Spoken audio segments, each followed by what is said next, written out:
Apakah orang yang sudah meninggal bisa melihat keluarganya di dunia? Saya pernah mendengar orang yang sudah meninggal bisa melihat lagi keluarganya di dunia. Terima kasih. Pembahasan ini adalah pembahasan yang sudah pernah kita bahas, tapi tidak ada masalah untuk saya ulangi kembali.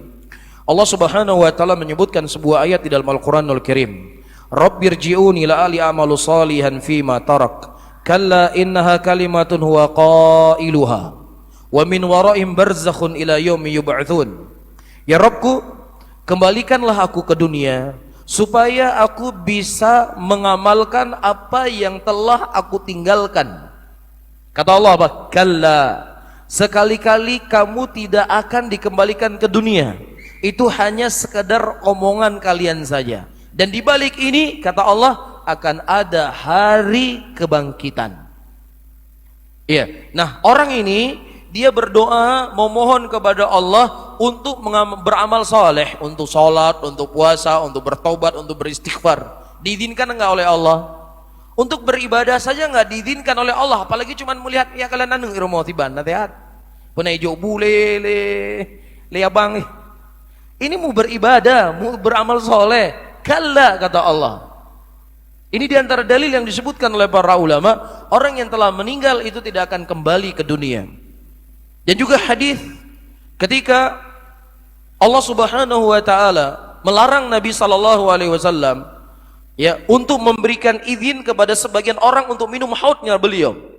Kemudian Rasulullah berkata, ummati ummati, umatku ya Allah, umatku ya Allah.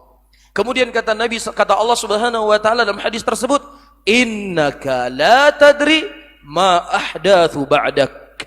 Sesungguhnya engkau ya Muhammad tidak mengetahui apa yang terjadi setelah meninggalnya engkau.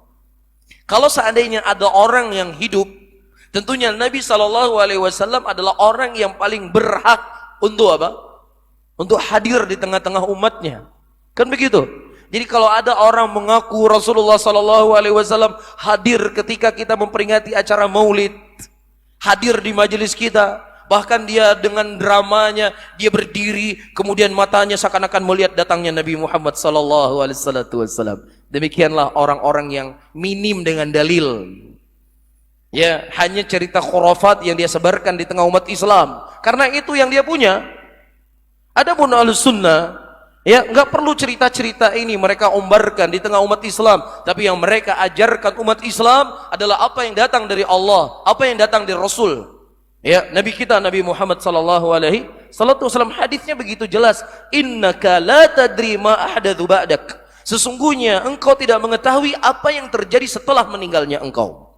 Nah, kalau seandainya ada Pak Ustadz bapak saya foto ada CCTV-nya, betul bapak saya.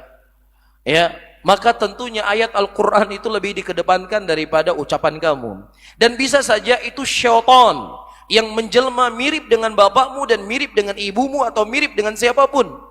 Disebutkan dalam sebuah hadis, di antara kelebihan yang Allah berikan kepada Dajjal, yang dengannya Dajjal akan menyesatkan kebanyakan manusia di muka bumi ini, dia bisa menyerupai seseorang yang mirip dengan ibu dan bapaknya.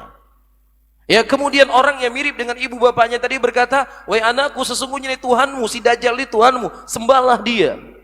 Jadi ini merupakan permainan syaitan para hadirin yang dimuliakan oleh Allah. Jadi hati-hati. Ya, jadi dua kemungkinan. Seseorang ketika dia berada dalam kubur, bisa saja kuburnya itu merupakan lubang dari lubang neraka, maka dia tersibukkan dengan azab yang Allah berikan dalam kuburnya. Atau kubur itu menjadi taman dari taman surga, maka dia menikmati apa yang telah Allah berikan di dalam kuburnya tersebut. Jadi nggak sempat ziarahin antum kemari. Bisa difahami? Taib.